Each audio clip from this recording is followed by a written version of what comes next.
사랑하는 여러분들의 가정과 일터에 하는 일들마다 하나님께서 은혜와 평강으로 때마다 일마다 충만하게 채우시기를 구주 예수님 이름으로 축원합니다. 우리의 믿음이 언제 확인될 수 있을까? 내가 예수를 믿긴 믿는 것 같은데 내 속에 이 믿음이 진짜 예수를 믿는 것인가 하는 이것이 언제 확인될 수 있을까? 우리 일상생활 속에서 이 믿음이 그다지 작동을 하지 못한 때가 참 많죠. 특별한 문제가 없고 특별한 걱정거리가 없고 특별한 기도의 제목이 없어서 예수님이 그다지 필요하지 않는 그런 삶을, 또 믿음이 그다지 필요하지 않는 삶을 살게 되면 우리에게 믿음이 있는가 하는 것들을 확인할 길들이 잘 없습니다. 우리의 삶들 속에 내가 감당할 수 없는 한계 상황을 이르렀을 때야 내가 과연 어디에 내 영혼의 덫을 내리고 있는지를 확인하게 됩니다. 감당할 수 없는 풍랑을 만났을 때 내가 정말 어디에 정박해 있는가 하는 것들이 진짜로 드러나게 되죠. 그때서야 진짜 내 속에 믿음이 있는가 하는 것들이 확실하게 내 속에 드러나게 되어질 수밖에 없습니다. 어떤 분이 누가 그래요. 진짜로 내가 어려움과 환난을 만나 보니까 비로소 내 속에 믿음이 없더라는 것을 깨달았다는 거죠. 성경을 읽고 기도하고 찬송하고 설교 시간에 아멘하고 할 때 난 믿음이 있는 줄 알았어요. 그런데 막상 그런 한계를 부딪히다 보니까 어쩔 줄 몰라고 두려워서 이걸 도대체 어떻게 이겨내야 될지를 모르고 기도 한 절 할 수가 없고 말씀을 들어도 그게 내 속에 도무지 힘이 되지 못하고 내가 도대체 뭘 믿고 있었는가, 이게 여실히 드러나더라는 거죠. 우리는 종종 이렇게 비로소 한계 상황을 만날 때야 우리의 믿음이 확인되기도 합니다. 평상시 때는 이게 믿음이 있는지 없는지 잘 내 속에 나도 잘 몰라요. 그러다가 문제를 만나보면 비로소 드러나게 되죠. 오늘 본문에 나오는 이 가버나움에 있는 이 혈루병 여인, 우리가 잘 알고 있는 말씀입니다. 이 가버나움이라는 곳이 어디냐니까 갈릴리가 이렇게 길쭉하게 있으면 갈릴리 북서부에 있습니다. 그러니까 북서부 제일 이쪽에 있죠. 이 북서부 쪽에 있는데 이곳은 어떤 곳이냐니까 그 위에 시리아에서 다메섹이죠. 거기서부터 애굽으로 내려가는 국제 도로가 있습니다. 말하자면 아주 중요한 도로죠. 해변길이라고 성경에 종종 나오는 바로 그 길, 그 길이 가버나움을 거쳐서 내려갑니다.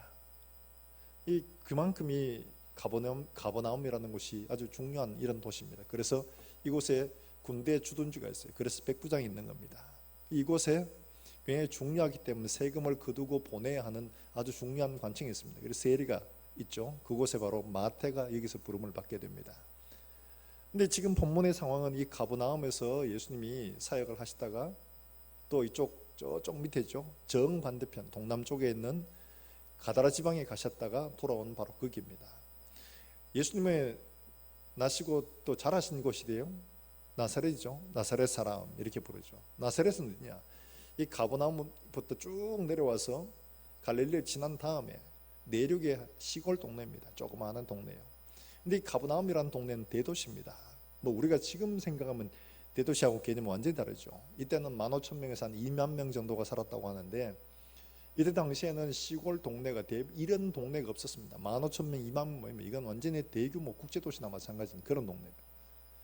나사렛이라는 동네는 시골 동네입니다. 예수님이 거기서 자라시다가 사역을 어디서 제일 많이 하셨냐? 이 가버나움이라는 곳에서 하셨어요. 그래서 가버나움에 대해서 예수님이 말씀하시잖아요. 가버나움아 가버나움아, 내가 너에게 행한 일들을 소돔과 고모라에서 행했더라. 벌써 죄에 앉아가지고 회개했을 것이다. 이럴 만큼이나 이 가버나움에서 대단한 일들을 참 많이 하셨습니다. 우리는 생각하기를 예수님의 능력이 있고 말씀이 그렇게 좋으면 나사렛에서 해도 되지 않겠냐 하지만 예수님은 전략적으로 아주 이 중요한 도시, 많은 사람들이 오가는 바로 이 도시에서 복음을 전하셨죠. 그래서 많은 사람들이 보고 듣고 전할 수 있도록 하는 거예요. 바울도 역시 마찬가지로 그랬습니다. 가는 곳마다 소위 로마의 주요 도시들을 다녔고 결국엔 로마를 보기를 원했죠. 왜 그러냐니까 로마를 통해서 모든 곳으로 복음이 전해질 수 있도록 하기를 원했던 거죠. 바로 그렇게 하신 겁니다. 바로 이곳에서 한 여인을 만나게 되는데 12회를 혈루병을 앓는 여인이다 이렇게 말씀을 하고 있습니다. 이 여인이 12회 동안 고생을 합니다. 어려움을 당합니다. 그런데 마태, 마가, 누가가 또 공통적으로 이 말씀을 다 다루고 있는데 누가만이 보여주는 특징이 하나 있는데 그게 바로 12라는 숫자입니다. 12. 왜 그러냐니까 야이로가 똑같이 나오거든요. 야이로의 딸이 몇 살이죠? 12살. 이 여인은 12회 고생을 했습니다. 근데 이 둘 다의 결론은 뭐냐? 야이로는 12해 동안에 야이로의 딸은 백부장의 딸로서 굉장한 소위 말해서 이 당시에 이 큰 도시에 백부장, 야이로의 회당장이죠.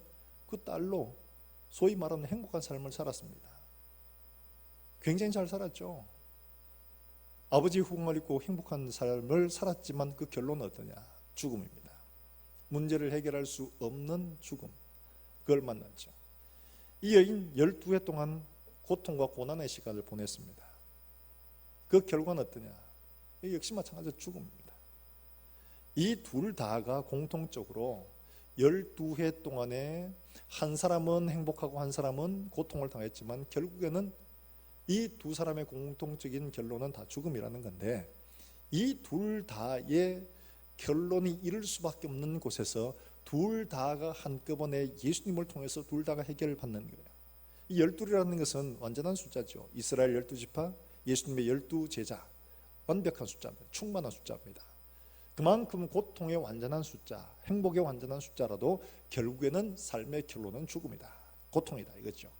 바로 그런 죽음과 고통의 문제를 어떻게 해결해 갔느냐, 그 중심에 예수님이 있더라는 거죠. 바로 그 예수님을 통해서 문제를 해결하고 있다는 것을 오늘 본문이 보여주는데 이 12해 동안 고통받는 이 여인에 대해서 오늘 본문에서는 12해 동안 혈류병으로 고통받아서 아무 효험이 없다고 표현만 하지만 마가복음 5장에서는 그렇게 말합니다. 많은 의사에게 많은 괴로움을 받았고 또 많은 재물을 다 흡입하고 결국에는 어떻게 했냐? 나았느냐? 아니고 더 중하던 차에 이렇게 말합니다. 많은 의사에게 많은 괴로움을 당하고 재물도 다 쓰고 없고 그런데 정세는 어떻게 되냐? 더 중하해졌다. 얼마나 허탈하겠습니까? 집 팔고 논 팔고 냉장고 팔고 세탁기 팔고 다 팔아가지고 병을 치료하겠다고 애를 썼는데 결론은 더 중해졌어요. 아무런 소용이 없었습니다. 율법에 따르면 이 유출병에 있는 이 여인은 부정합니다. 부정한 사람은 정한 사람에 가까이 오지 못합니다. 접근하지 못합니다. 문둥병도 부정하기 때문에 부정하다 입을 가리고 이야기를 해야 됩니다. 사회적 관계 다 끊어집니다. 이 사람 말한 것처럼 많은 재물을 다 흡입해가지고 낫지도 못했어요. 경제적으로 고통했습니다. 종교적으로도 부정한 사람이에요. 함께 할 수 없는 거예요. 하나님으로부터 버림받은 사람이라 취급받습니다. 가족적으로도 경제적으로도 사회적으로도 종교적으로도 이 사람은 완전히 버려진 이런 사람이에요. 여러분 우리가 지금 이거 조금 이런 걸 느끼잖아요. 조금 맛보고 있습니다. 코로나 때문에. 오죽했으면 코로나 블루라는 말까지 생겼겠습니까? 어디 가면 전부 다 4명 이상 모이지 마, 5명 이상 모이지 마. 안 모이는데 누가 하나 음식점에 갔는데 누가 굴럭거리면 전부 다 돌아보잖아요. 나도 그렇고 다른 사람들도 전부 다 슬금슬금 피해가지고 저 사람들 가까이 안 갑니다.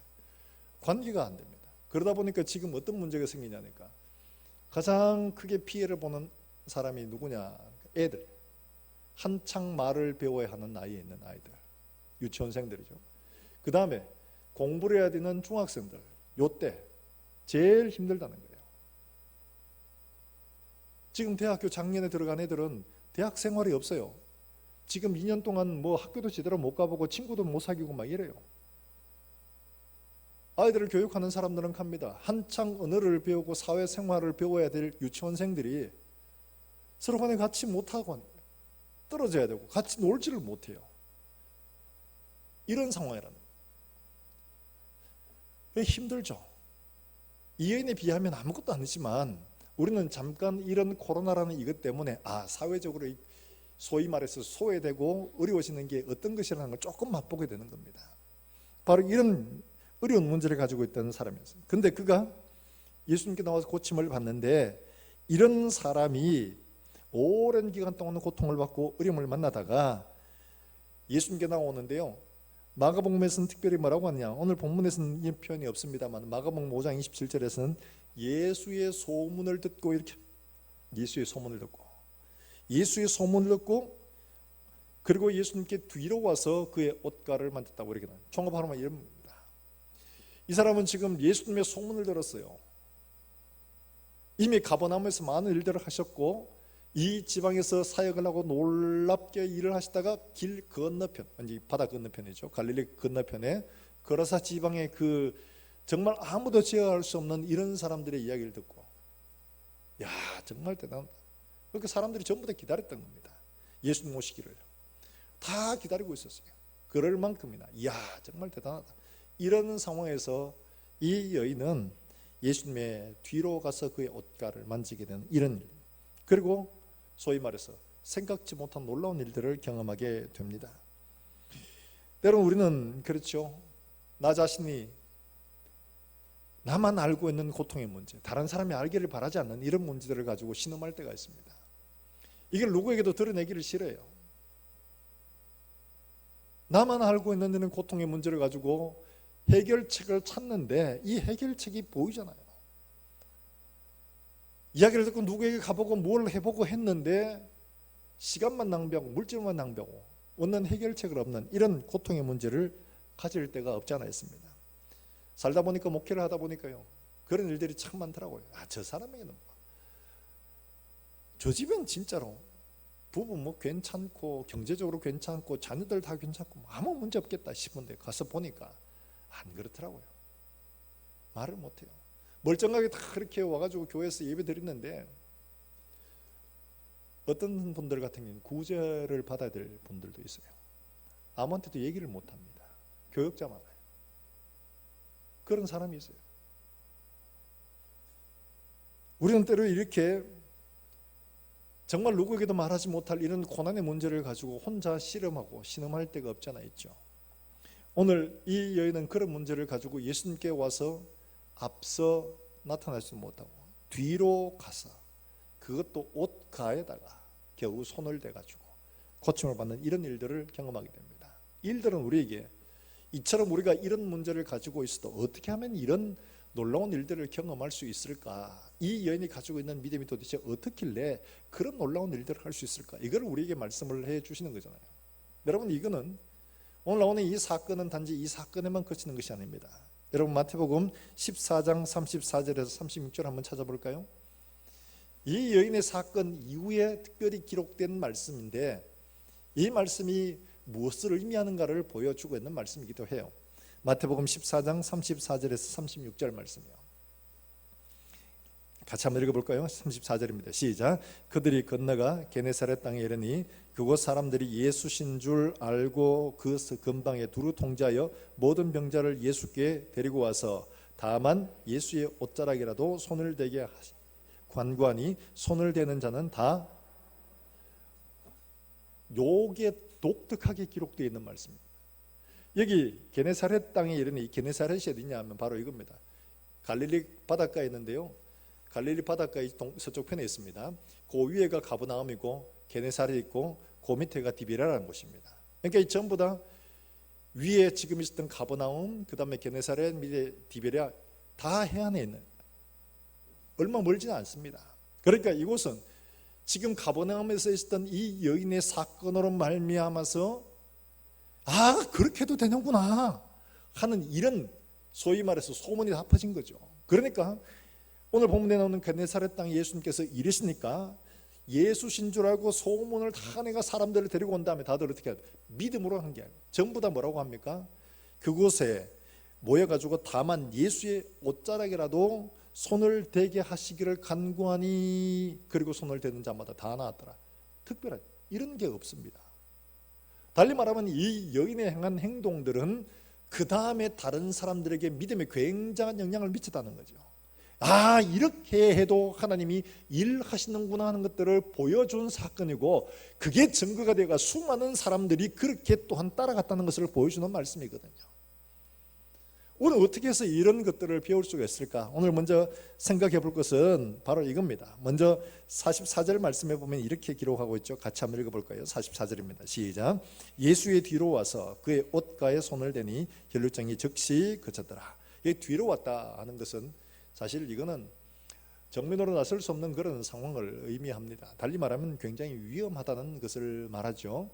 율법적으로 아까 말씀드렸다시피 여인의 유출병, 생리현상까지도 이건 부정하다고 취급을 받았습니다. 그런데 지금 이 여인 같은 경우에는 지속적으로 그렇기 때문에 이거는 율법적으로 완전히 불결한 사람들과 구별되는 거예요.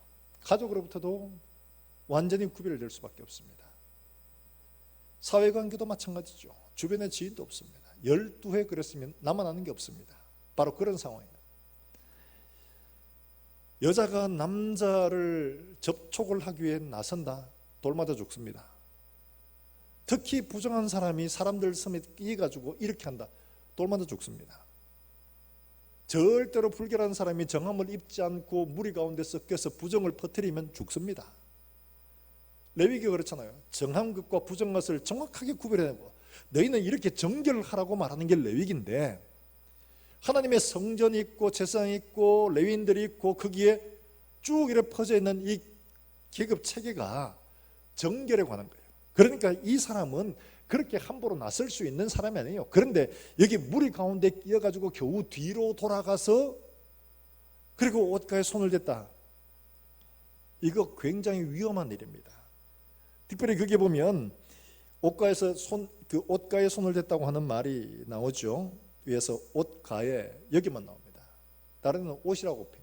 옷가, 이 말은 어떤 말이냐니까 옷의 이 표면을 의미하는 게 아닙니다. 이 표면을 의미하는 게 아니고, 여러분 유대인들 옷을 보면 통으로 짠 옷에 밑에 보면 수술 같은 게 달려 있거든요. 그 끝자락 수술을 말하는 겁니다. 그러니까 감히 옷에도 못 대고 그 밑에 수술에 대는 거죠. 이걸 어떻게 하냐? 됐다는 이 말이 어떤 말이냐? 이게 단순 과거로 되어 있습니다. 그러니까 보통은 이렇게 지속적으로 하는 것들은 미완료로 되어 있거든요. 완료되지 않은 표현을 하는데, 이거는 부정과고 딱 한 번 지어진, 그러니까 그거를 뒤에 보려고 해가 살짝 뒤고 얼른 도망가려고 했던 바로 이런 상황이에요.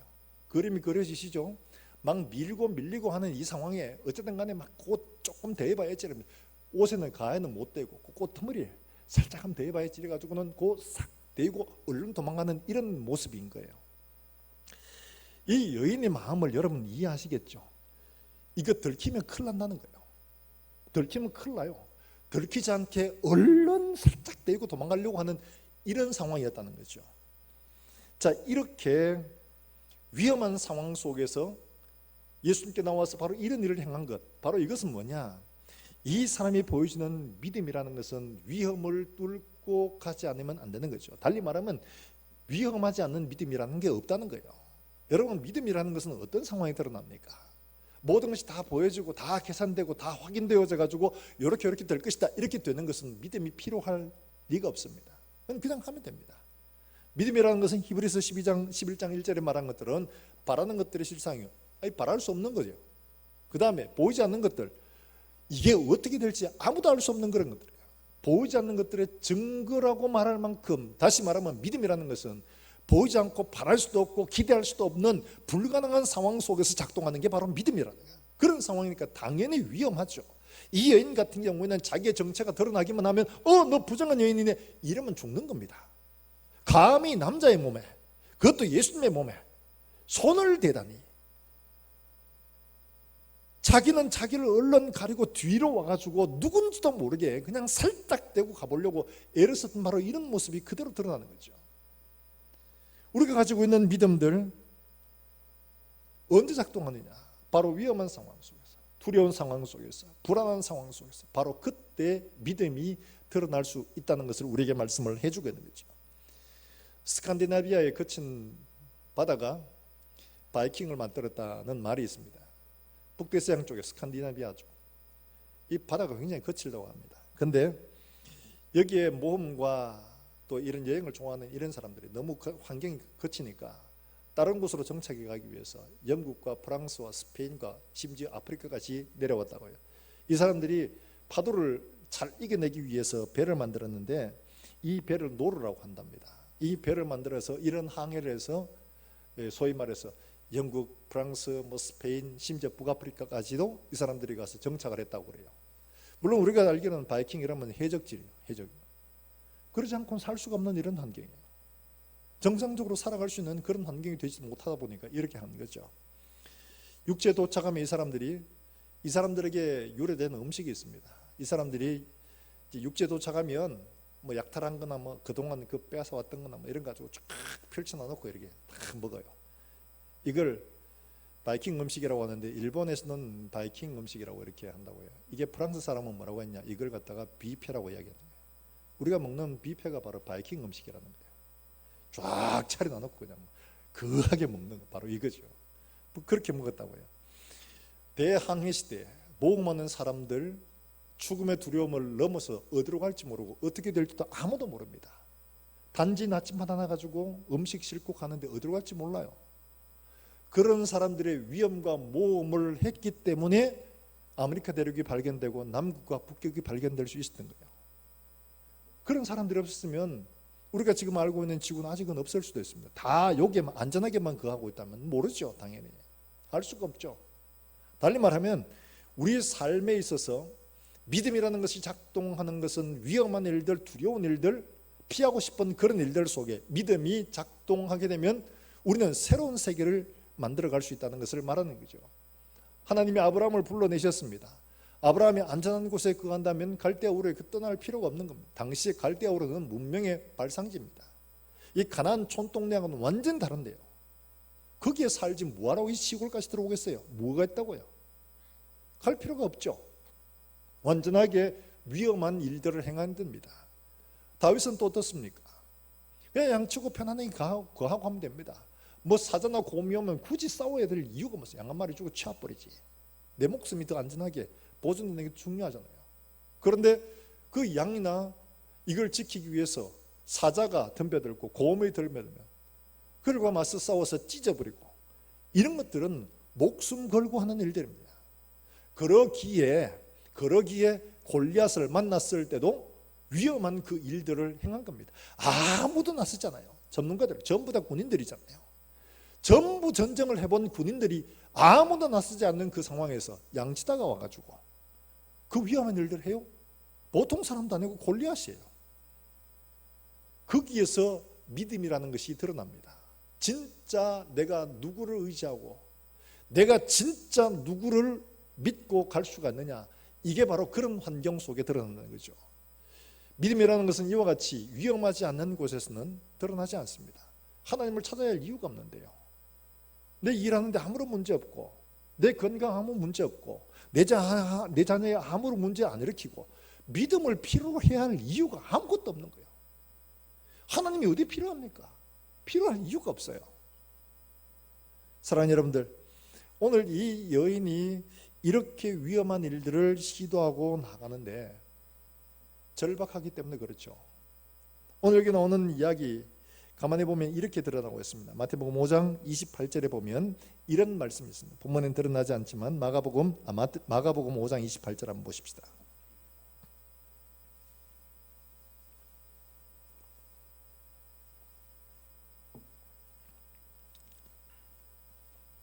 마가복음 5장 28절에 이렇게 기록되어 있습니다. 자, 같이 읽습니다. 시작. 이는 내가 그의 옷에만 손을 대어도 구원을 받으리라 생각함이라.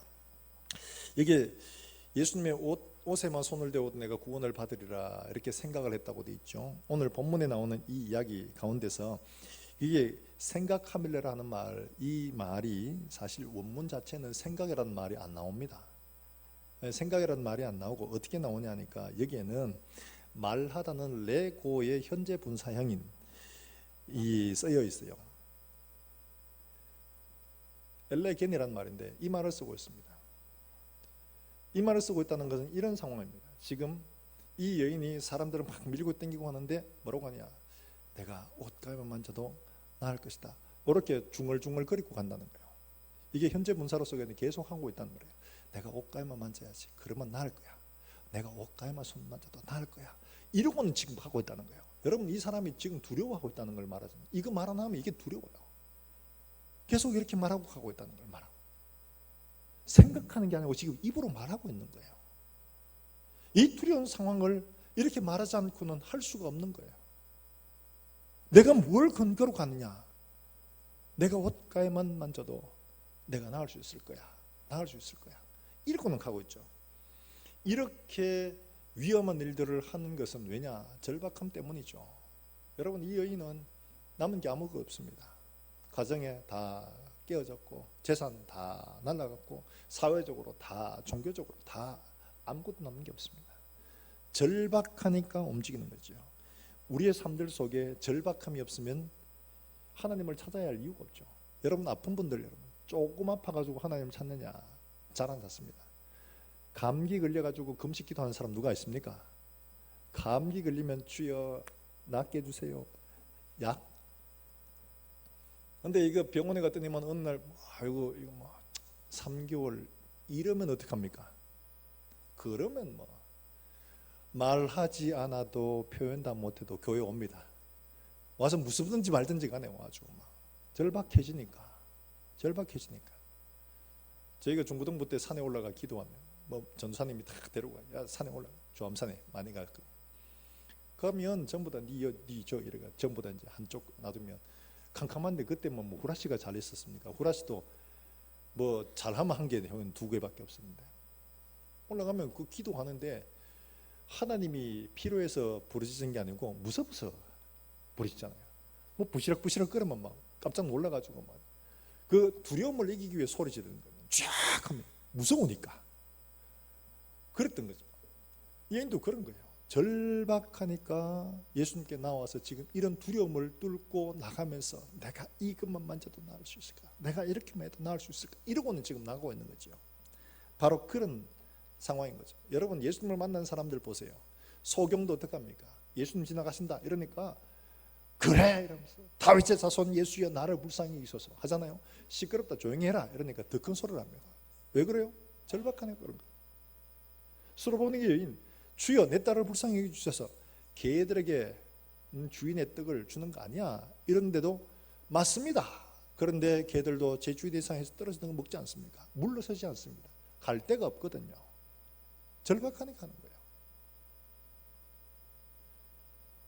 중풍병자 메고 왔는데 사람들이 너무 많아 예수님께 갈 수가 없어. 어떡합니까? 지붕 떴습니다.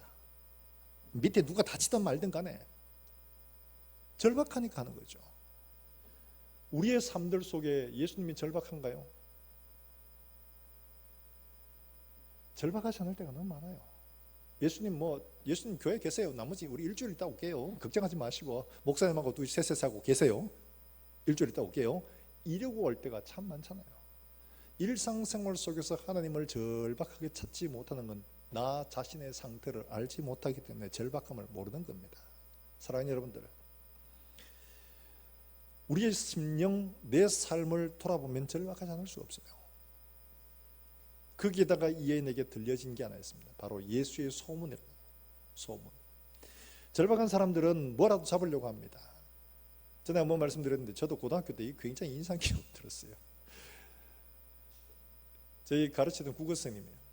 근데 그분이 호리호리하게 다 말랐는데 약간 피부가 약간 그 모습 드라마이 좀 그랬어요. 근데 자기가 그래 된 이유를 이야기하시는데 시골이니까 뭐 그냥 소풀하러 이렇게 풀도 하고 이런데 그 풀독이 올랐던 거예요. 근데 풀독이 올랐는데 이게 막 온 몸에 가렵게 막 끼는데 병원에 가도 낫지도 않고 약을 먹어도 낫지도 않고 한방에 가도 되지도 않고 그러는 거예요. 그러니까 이분이 이야기하는데 너 그거 아나? 하면서 얘기하는데 오렌지 주스. 우린 진짜 오렌지 주스인 줄 알았어요. 근데 그 오렌지 주스가 아니고 옛날에 재래식 화장실에 가면 대나무를 하나씩 다 꼽아놨거든요. 혹시 보신 분 계신지 모르겠어요. 대나무를 꼽아놓으면 그 대나무에 소위 말해서 그 이제 엑기스가 다 이렇게 스며 들어갑니다.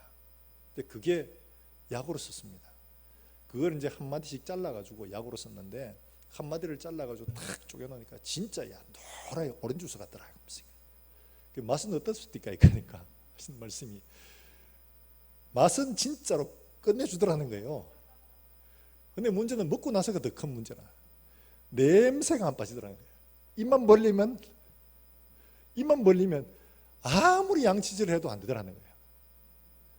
근데 나왔어요. 그러니까 전부 다 아들이 전부 다 눈이 동그랗게 해가지고 와 똥물 먹은 선생님 나왔어요. 그러니까 안 났더라 야 이러면서 안 났어요.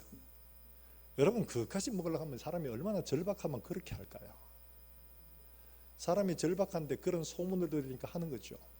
이 여인도 이런 절박한 상황 속에서 예수님의 소문을 들으니까 이게 소망이 됩니다. 옷 가해만이라도, 옷을 안 붙더라도 단 한 번 터치만이라도 한다면 내가 나을 수 있겠구나. 예수님의 저런 능력이면 나는 예수님 말씀하지 않아도 돼. 내가 옷 가해만이라도 만지면 나을 수 있을 거야. 이런 믿음이 생기더라는 거죠. 그 위험한 일들을 뚫고 그렇게 한 겁니다. 사랑하는 여러분들, 성경은 우리에게 이렇게 말합니다. 우리에게 말씀하기를 내가 그를 위하여 율법을 만 가지로 기록하였으나 그들은 이상한 것으로 여기다. 호세아 8장 12절에 이렇게 말합니다. 하나님은 우리에게 율법을 만 가지로 기록을 해서 우리를 위해 주셨는데 우리는 그거 다 관계없다고 생각합니다. 말씀을 통하여 우리에게 약속을 이렇게 주셨지만 그 약속의 말씀을 붙들지는 않는다는 거예요. 왜냐? 절박하지 않거든. 하나님보다 붙들 수 있는 게 더 많아요. 그러니까 하나님의 약속의 말씀을 붙들지 않더라는 거죠. 그런데 이 약속의 말씀을 붙든 사람들, 히브리서 11장에 나온 사람 얼마나 많습니까? 이런 사람들이 하나님의 약속의 말씀을 통해서 이런 놀라운 믿음의 역사들을 일으켰다라고 말하고 12장 1절에 가면 뭐라고 말합니까? 이러므로 우리에게 구름같이 둘러싼 흩한 증인들이 있으니 모든 무거운 것과 얽매기 쉬운 죄를 벗어버리고 인내로서 우리 앞에 당한 경주를 경주하며. 이 믿음의 경주자들이 얼마나 많은 증인들이 있는지 모른다. 다 약속을 따라서 믿음으로 일들을 이룬 사람들이다 말씀합니다. 사랑하는 여러분들, 이 여인으로 말미암아서 그 뒤에 수많은 사람들이 그와 같이 예수님에게 한 번 손 옷자락만 만져도 좀 나을 수 있을 테니까 우리도 좀 옷자락 좀 만지게 해주세요. 이런 사람들이 다 나와서 다 고침받은 이런 역사가 일어났죠. 이 사람이 믿음의 증인이요 증거가 되어졌기 때문에 그런 겁니다. 사랑하는 여러분들, 이런 우리 모든 성도들 어려운 일을 만나고 불가능한 일을 만날 때 그때 지금이 믿음이 필요한 때다. 지금이 필요한 때 어디에 그런 증거가 있느냐? 약속의 말씀을 통해서 나도 그와 같은 믿음의 증인들 될 수 있기를 주의 이름으로 축원합니다. 뿐만 아니라 이 여인이 이 위험한 믿음을 이루어가는 일들에 있어서 타이밍이 좀 좋지 못한 이런 상황이죠. 오늘 여기 나오는 상황을 보면 이렇게 되어 있습니다. 42절의 말씀을 한번 볼까요? 42절에 이렇게 되어 있죠. 42절에 이렇게 되어 있습니다. 같이 읽습니다. 시작. 이는 자기에게 12살 된 외딸이 있어 죽어가밀러라. 예수께서 가실 때에 무리가 밀려. 자, 이 지금 40절에 보면 거라사 지방에서 그 아무도 지혜할 수 없는 그 광인을 고치시고 난 다음에 그 다음에 어떻게 했냐? 예수님 돌아오시니까 사람들이 전부 다 예수님을 맞았습니다. 다 예수님을 필요로 하는 사람들이에요. 다 예수님을 필요로 하는 사람이에요. 근데 회당장이면 상당한 사람이잖아요. 근데 그 사람이 예수님 발 앞에 엎드렸습니다. 주여, 내 딸이 지금 죽어갑니다. 우리 집에 오셔서 딸을 좀 고쳐주십시오. 이러고 있는 거예요. 그래, 알았다, 가자. 이러면서 가니까 사람들이 야, 회당장 딸 큰일 났다. 야, 다 죽간단다. 막 이러면서 막 가고 있는 거예요. 지금 이 상황이에요. 막 이 상황인데 지금 여러분, 이 여인이 지금 이 상황에 자기가 하고 내가 가든지 말든지 나도 해야지 이렇게 할까요?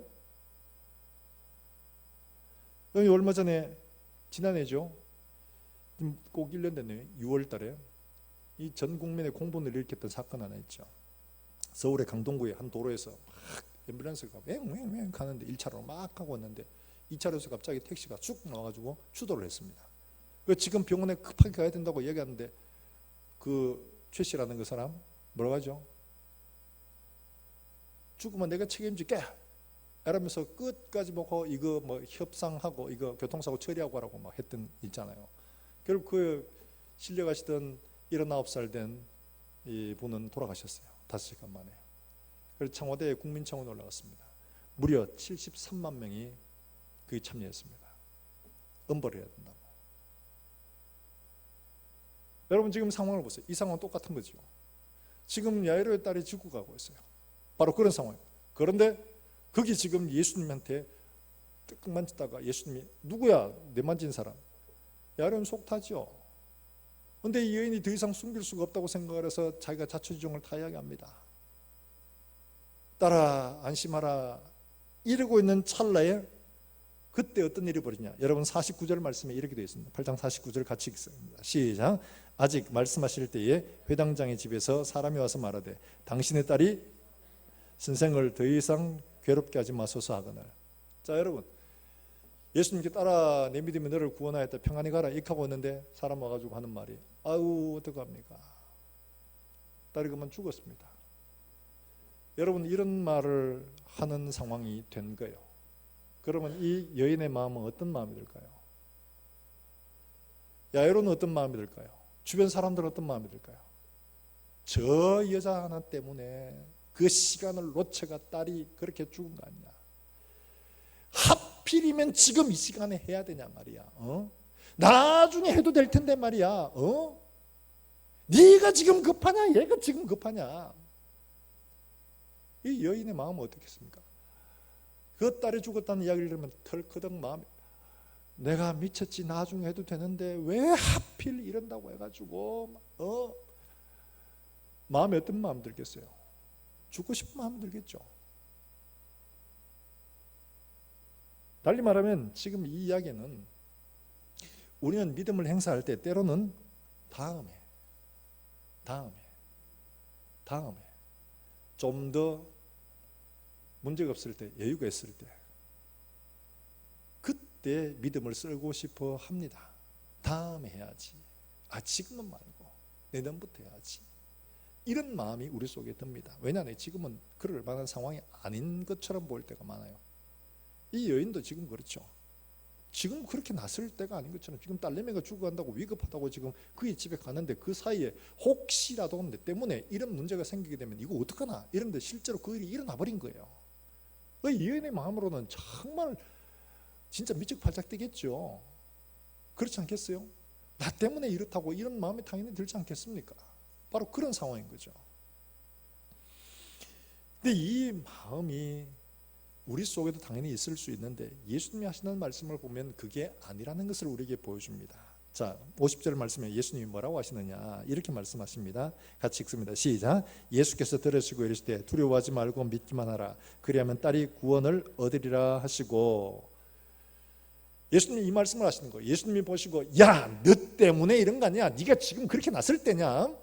나중에도 되는 걸 왜 지금 해가지고 이런 상황을 만들어? 참 답답하네 이거. 막 이렇게 하셔야 될 텐데 예수님 뭐라고 하시냐? 야이로에게, 이 여인은 한 말씀 안 하십니다. 그리고 야이로에게 믿기만 해라, 두려워하지 말고. 여러분, 이 말씀을 왜 하실까요? 우리의 생각에는 이렇습니다. 우리에게는 시간의 문제입니다. 크로노스의 시간이에요. 크로노스의 시간인데 예수님께는 크로노스의 시간은 문제가 없습니다. 예수님에게는 카이로스의 시간만 있을 뿐입니다. 카이로스의 시간이라는 어떤 때입니까? 하나님의 때, 하나님이 일하시는 때입니다. 우리는 시간의 문제로 접근을 하니까 지금 해야 되나 나중에 해야 되나 이런데, 예수님은 시간의 문제가 아니에요. 예수님의 때를 불러오는 건 뭐냐? 바로 믿음의 요청입니다. 믿음의 요청. 카이로스의 때를 불러오는 것은 바로 믿음이라는 거예요. 그러니까 예수님이 이 야이로에게 말합니다. 야이로는 다급해졌습니다. 여러분, 정신이 나갔지 않겠어요? 외동딸이 죽었다고 얘기하네. 더 이상 가도 소용이 없는 거예요. 바로 그런 상황에서 두려워하지 마라. 너는 지금 이게 더 이상 늦어서 소망이 없다고 생각할지 몰라도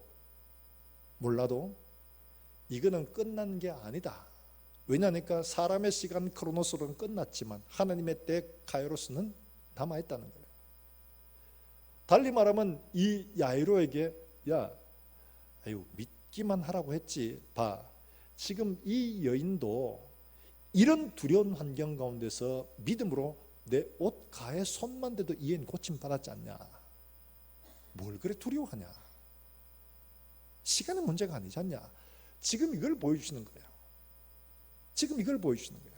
사랑하는 여러분들, 우리가 두려움 가운데 어려운 문제들을 가지고 있을 때에 이걸 기억하시길 바랍니다. 우리의 보기에는 시간의 문제로 끝난 것처럼 보여져도 그건 우리의 시간, 크로노스 안에 있기 때문에 그런 겁니다. 그러나 하나님은 크로노스 안에 갇히는 분이 아닙니다. 하나님의 때는 믿음으로 요청하면 그게 끝난 것처럼 보여져도 하나님의 카이로스는 믿음을 가진 사람에게 언제나 일하시는 분이에요. 그걸 보여주고 있는 거예요. 너는 지금 끝났다고 보여질지라도 걱정하지 마라.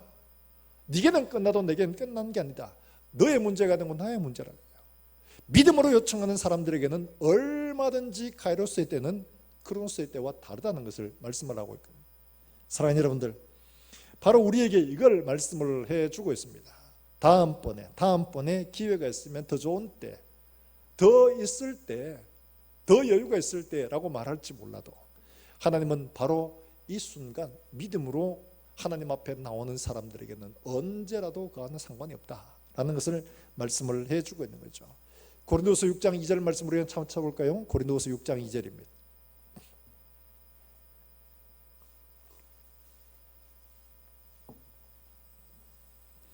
고린도서 6장 2절 말씀, 우리가 잘 알고 있는 말씀이지만 이 말씀을 우리의 가슴 속에 새길 수 있기를 바랍니다. 6장 2절 같이 읽습니다. 시작. 이르시되 내가 은혜 베풀 때에 너에게 듣고 구원의 날에 너를 도왔다 하셨으니 보라 지금은 은혜 받을 만한 때요 보라 지금은 구원의 날이로다. 그 말씀에 보면 은혜 베풀 때에 너에게 듣고라고 말씀하죠. 그 다음에 구원의 날은 언제입니까? 위험한 때잖아요. 어려운 때잖아요. 소망이 없을 때잖아요. 바로 그때 너를 도왔다 하셨으니 보라 지금은 은혜 받을 만한 때요 보라 지금은 구원의 날이다. 하나님의 카이로스의 때라는 거죠. 바로 그걸 우리에게 말씀을 해주고 있습니다. 호세아 10장 12절에서도 너희가 자기를 위하여 공의를 심고 인애를 거두라. 너희 묵은 땅을 기경하라. 지금이 곧 여호와를 찾을 때니 마침내 여호와께서 오사 공의를 비처럼 너에게 내리시리라. 할렐루야. 하나님 앞에 부르짖어야 할 그때 하나님 앞에 부르짖으면 우리의 보기에는 비록 그때가 늦어 보이고 기회가 없어 보이고 지금은 났을 때가 아닌 것처럼 보여도 하나님은 그 일을 통해서 또 다른 사람들에게 믿음의 하나님의 역사하시는 때를 보여주신다는 거죠. 소망을 주시고 증거를 주시는 거예요.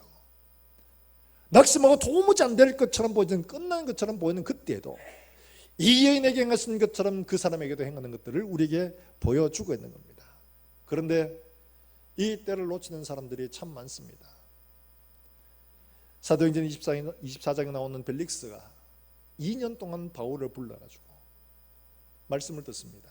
그런데 2년 동안 같이 있으면서 계속 그에게는 돈 받을 궁리만 했지 구원의 길을 찾지 못했습니다. 그가 2년 동안 하나님의 말씀을 들으면서 바울에게 한 말이 그겁니다. 바울이 의와 절제와 장차 오는 심판을 강론하니 벨릭스가 두려워하여 대답하되 지금은 가라. 내가 틈이 있으면 너를 부르리라 하고 이렇게 말합니다. 지금은 가라. 내가 틈이 있으면 너를 부르리라. 옛날 기억 성경에는 시방은 가라 이렇게 되어 있습니다. 좀 촌스러워 보이지만 그게 저는 정감이었어요. 시방 가라. 틈이 있으면 너를 부르리라. 이 틈을 이 사람은 발견하지 못했습니다. 믿는 사람에게는 없어요. 사랑하는 여러분들, 우리에게 당한 문제가 때로는 시간이 지난 것처럼 보이고 불가능해 보이고 이제 더 이상 소망이 끝난 것처럼 보여도 우리에게 보여주시는 하나님의 카이로스의 때는 아직 닥치지 않았다 하는 사실입니다. 믿음으로 부를 때 하나님의 때는 우리에게 찾아옵니다. 지금은 바로 지금은 은혜 받을 만한 때요 구원의 날이로다. 사랑하는 여러분들 삶 속에 이 같은 놀라운 은혜의 때가 날마다 일어나기를 매일 매순간 되기를 다시 한번 더 주의 이름으로 축원합니다. 우리 이 시간 함께 찬송하고 기도하겠습니다. 하나님의 사랑을 사모하자. 하나님의 사랑을 사모하자. 하나님의 평안을 바라보는 자. 너의 모든 것 창조하신 우리 주님이 너를 얼마나 사랑하시는지 하나님께 찬양과 경배하는 자. 하나님의 선하심을 닮아가는 자. 너의 모든 것 창조하신 우리 주님이 너를 자녀 삼으셨네. 하나님 사랑의 눈으로 하나님 사랑의 눈으로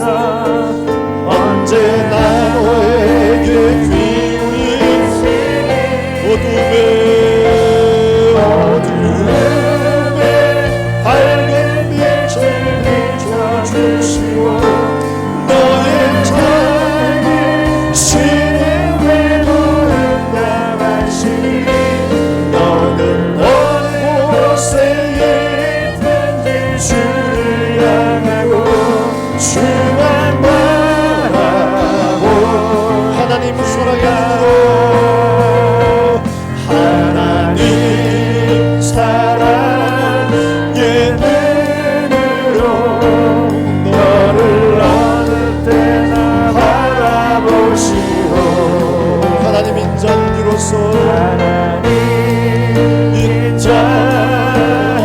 인자함으로써 언제나 너의 기운이 어둠에 밝은 빛을 비춰주시고 너의 작은 신음에 노는 나마시니 너는 어느 곳에 있든지 주를 바라고 주만 바라보지라. 이 시간 우리 함께 기도하실 때 오늘 우리에게 주신 말씀처럼 하나님 우리가 이 혈류병거인 여인처럼 하나님 앞에 나올 때 두려움과 장래를 알 수 없는 절박함과 이런 모든 환경들 속에서 주께서 우리에게 행하신 이 놀라운 소문들을 믿고 우리의 삶들 속에 주님에게 손을 내밀 수 있는 종들의 믿음들이 될 수 있도록 주님 은혜를 베풀어 주시길 원합니다. 우리의 모든 일들이 다 끝난 것처럼 보여져도 하나님의 카이로스의 때는 아직 끝나지 않고 믿음으로 하나님 앞에 요청할 그때 하나님 지금 우리에게 일하시는 하나님의 능력들을 믿음으로 바라봅니다. 하나님 은혜를 베풀어 주시기를 원합니다. 우리 가운데 많은 문제들 가운데 시드몸에 때로는 눈물로 하나님 앞에 고통 속에 부르짖는 종들에게 이와 같은 놀라운 은혜의 역사들이 이 땅 가운데 일어날 수 있도록 주님 축복해 주시옵소서. 우리의 삶들 속에 일어날 수 있도록 하나님 은혜를 베풀어 주시옵소서. 믿음으로 다 같이 함께 한 목소리로 기도하시겠습니다. 하나님 아버지 은혜를 감사합니다. 오늘 우리에게 말씀하신 것들 우리가 마음속에 받고 이 말씀 하나님 아버지 우리의 심령 속에 깊이 새겨서 우리가 하나님 아버지 우리가 두려워하는 문제들 가운데서 우리가 낙심하는 문제들 가운데서 때로는 두렵고 때로는 어려워서 아무것도 보이지 않고 시간도 지나버리고 아무런 소망도 없는 그때 하나님 아버지 두려움에 맞서서 하나님 앞에 믿음으로 나아갈 수 있는 사랑하는 종들의 삶이 되게 해주시기를 원합니다. 하나님 아버지 두려움을 뚫고 주님에게 손을 내미는 이 여인의 손과 같은 믿음들이 될 수 있도록 주의 은혜를 베풀어 주시기를 간절히 원합니다. 하나님 지금은 아무것도 보이지 아니합니다. 지금은 하나님 아버지 아무것도 일어날 수 없는 것처럼 보입니다. 그러나 하나님 아버지 우리가 하나님을 신뢰하고 하나님 아버지 이 여인을 통하여 수많은 사람들이 그렇게 또한 구원받았던 것처럼 오늘 우리가 하나님 앞에 이와 같이 하나님 앞에 손을 내밀고 하나님의 은혜를 드리기를 원합니다. 하나님 아버지 이 여인에게 행하신 것처럼 우리에게도 말씀하여 주시기를 원합니다. 하나님의 때가 지난 것처럼 보이는 하나님 아버지 여전히 지나지 않고 하나님의 일하실 때가 아직도 있음을 우리에게 말씀하셨사오니 보라 지금은 구원받을 만한 때요 보라 지금은 은혜의 때라고 말씀하셨습니다. 기억하여 하나님 앞에 손을 내미는 사랑하는 종들에게 하나님의 카이로스의 때가 이루어질 수 있도록 주님의 은혜를 베풀어 주시기를 간절히 원합니다. 하나님 아버지 우리의 삶들 속에 수많은 하나님의 카이로스의 때를 만나 우리가 하나님 아버지 흔한 믿음의 증인들처럼 하나님 앞에 설 수 있게 해주시기를 원합니다. 하나님 아버지 여전히 삶의 두려운 문제를 가운데 거느끼는 사랑하는 많은 사람들이 우리의 삶의 믿음의 득도를 바라보고 우리 또한 그와 같은 믿음의 증인들로 살아 그들에게 믿음의 본을 보일 수 있는 사랑하는 종들의 삶이 될 수 있도록 주님 은혜를 베풀어 주시기를 간절히 원합니다. 우리의 삶들 속에 같은 하나님의 놀라운 은혜의 역사들이 일어날 수 있도록 주여 은혜를 베풀어 주시옵소서. 놀라운 하나님의 역사가 우리의 삶들 속에 동일하게 일어날 수 있도록 주님 몸을 허락해 주시기를 원합니다. 우리 속에 믿음 없음을 용서하시고 우리에게 불신을 용서하시고 비록 우리가 뭐더라고 부족해도 하나님의 약속의 말씀처럼 우리 가운데 놀라운 카이로스의 때가 일어나게 하여 주시옵소서. 하나님 아버지 오늘 12의 혈류병으로 인하여 고통당하던 한 여인이 예수님의 옷가에 손만 대어도 낫겠다 하는 믿음으로 하나님 아버지 두려움을 뚫고 손을 내밀었을 때 하나님께서 그 손 붙들어 주셨고 고쳐주셨습니다. 나중에 기회가 있으면 형편이 나아짐이 아니라 바로 지금 이 두려움을 뚫고 주님에게 손을 내민 사랑하는 종들에게 은혜를 베풀어 주시기를 원합니다. 우리의 크로노스의 때는 다 지났을지라도 하나님의 카이로스의 때는 아직도 우리에게 있음을 기억하여 하나님 앞에 은혜의 손을 내밀 때 하나님 우리에게 놀라운 은혜의 때가 이루어지게 하여 주시옵소서. 우리도 수많은 흔한 정인들처럼 우리에게 행하신 하나님의 놀라운 은혜의 역사들을 세상 가운데 자랑하며 세상 속에 하나님의 살아계심을 증언할 수 있는 믿음의 정인으로 설 수 있도록 주님 축복해 주시옵소서. 오늘도 하나님 앞에 나올 때 하나님 은혜에 감사해 하나님 앞에 귀한 예물을 드린 종들을 기억하시고 하나님 아버지들의 삶들 속에 은혜를 베풀어 주셔서 하나님 아버지 주께 감사하며 우리가 하나님 앞에 더 풍성하게 드림으로 나누어주고 베풀어주는 일들의 부유한 손길 되도록 주님 축복해 주시기를 원합니다. 하나님 아버지 어려운 시기를 지나가는 때 살아가는 종들의 가정과 일터를 주님 지키시고 은혜 가운데 붙들어 주셔서 평강에 평강을 다하시고 하나님 아버지의 풍랑 가운데서도 하나님의 백성을 보호하시는 그 은혜의 손길대로 허락해 주시옵소서. 여러 가지 삶의 문제를 두고 하나님 앞에 기도하는 종들 하나님 앞에 길을 구하고 하나님 앞에 손을 내밀 때 그 손들 붙들어 세워 주시기를 간절히 기도합니다. 하나님 아버지 멀리서 주의 복음을 전하는 사랑하는 선교사들 어디 있든지 간에 그들을 통하여 수많은 영혼들이 하나님께로 돌아오고 생명을 얻는 놀라운 역사들이 오늘도 일어날 수 있도록 주님 복을 허락해 주시옵소서.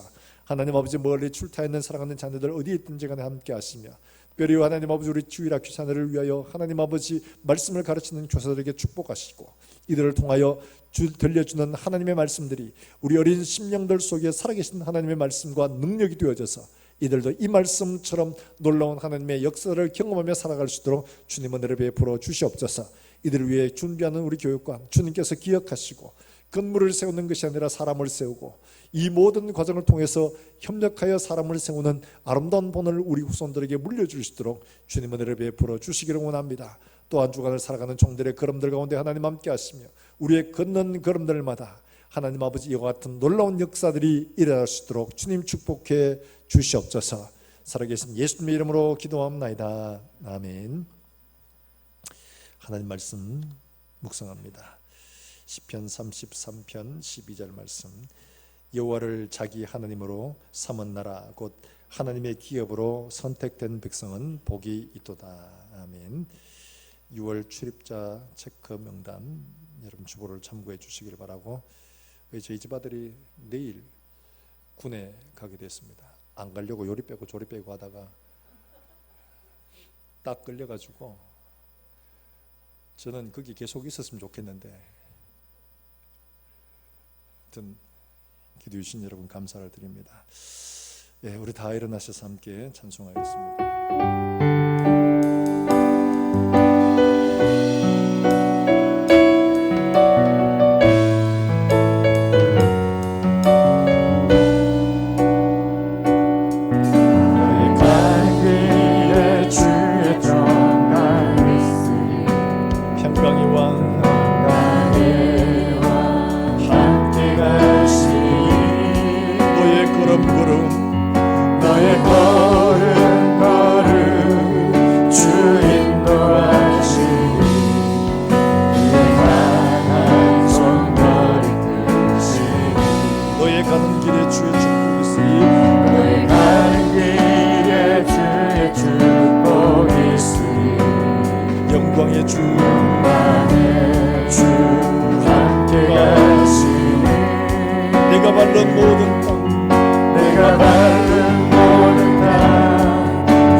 옆 사람 축복하겠습니다. 주님 나라 위하여 길을 떠나는 나의 형제여 주께서 가라시니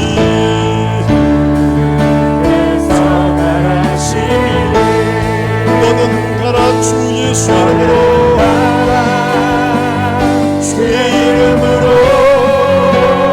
거칠은 광야 위에 꽃이 피어나고 세상은 내 안에서 주님의 영광 보리라 강하고 담대하라 세상에 계신 그들 함께 너와 동행하시며